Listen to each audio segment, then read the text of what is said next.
Good morning to all, beta ji.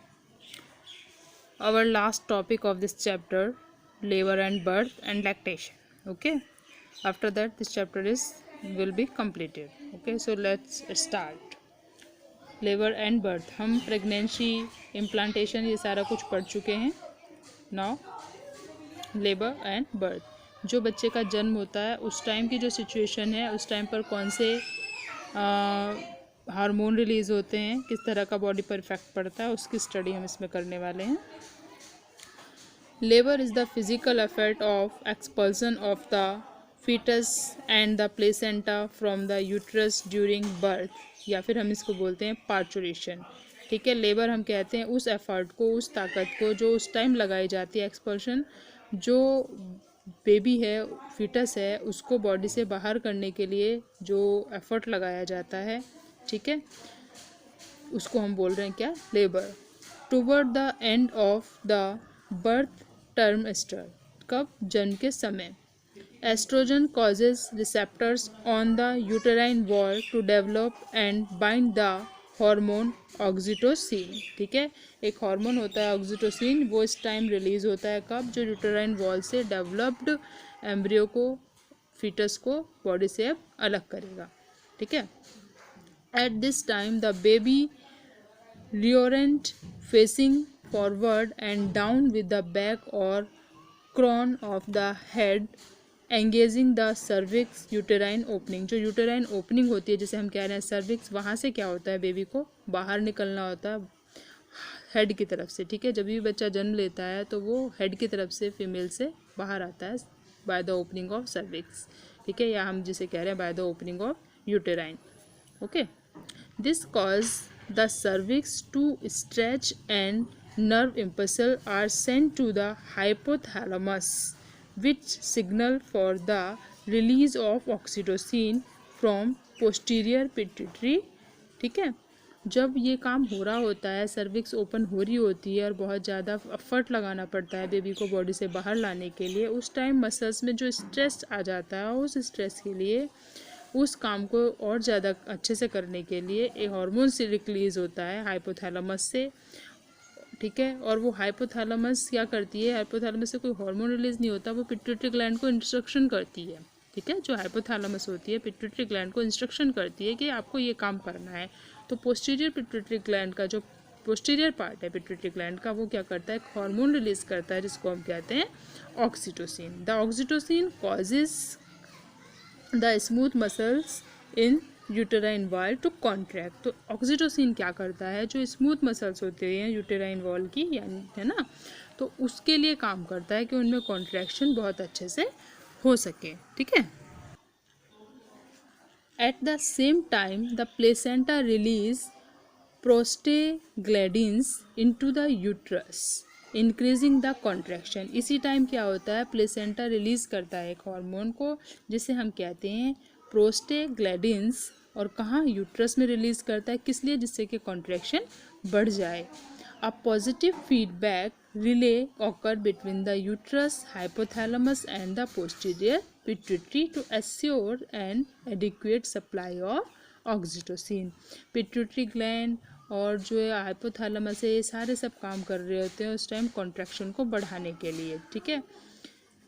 As more smooth muscles cells are required the contraction increasing in intensity and force. Contraction क्यों ज़रूरी है, intensity और force को बढ़ाने के लिए. जितनी ज़्यादा फोर्स होगी, जितना ज़्यादा कॉन्ट्रैक्शन होगा, उतनी ही आसानी होती है बेबी को माँ की बॉडी से बाहर आने में. There are 3 stages of labour. 3 stages हैं लेबर की. During one stage the cervix thins and dilates. ठीक है. सर्विक्स जो है वो पतली हो जाती है. This is necessary for the baby and placenta to be expert during birth. क्यों होता है ये काम, क्योंकि जो ये बेबी के जन्म के लिए बहुत ज़्यादा ज़रूरी होता है. एक्सपर्ट ड्यूरिंग बर्थ, जब क्या होता है, पतली थिन हो जाती है, वो इसलिए हो जाती है कि जिस टाइम वो एक्सपर्ट होगा ना, फोर्स लगेगा उस पर बाहर निकालने के लिए, तो वहाँ पर क्या होगा, उसके लिए काम करेगा. The cervix will eventually dilate to about 10 cm. ठीक है. लगभग 10 सेमी के बराबर वो चौड़ी हो जाती है, फैल जाती है।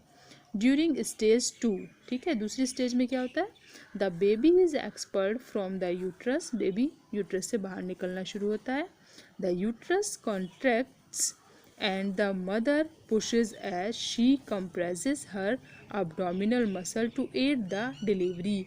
और क्या होता है, वो जो मदर है, मदर क्या करती है, प्रेशर लगाना शुरू करती है जिससे कि बेबी बाहर की तरफ आना शुरू हो जाता है। और ये सब के लिए पीछे क्या हुआ है वो मैं आपको बता चुकी हूँ कैसे वो कॉन्ट्रैक्शन हो रहा है। The last stage is the passage of the placenta after the baby has been born and the organ has completely disengaged from the uterine wall। जो बेबी है वो धीरे धीरे बॉडी से बाहर आने लगता है और जो ऑर्गन्स हैं वो यूटेराइन वॉल से अलग होना शुरू हो जाते हैं। यूटेराइन वॉल्स को वहाँ छोड़ करके वो बाहर आना शुरू हो जाते हैं। अगर यूटेराइन वॉल बाहर आ जाती है, अगर प्लेसेंटा नहीं होता, ठीक है, क्योंकि प्लेसेंटा होता है इसीलिए क्या होता है कि यूटेराइन वॉल कंट्रोल कर लेती है उस चीज़ को, ओके, जिससे कि जो यूटेराइन है, यूट्रस है, उसे कोई नुकसान नहीं होता प्लेसेंटा की वजह से। If labor should stop before stage 2 is reached, synthetic oxytocin known as pitocin can be administered to restart and maintain labor।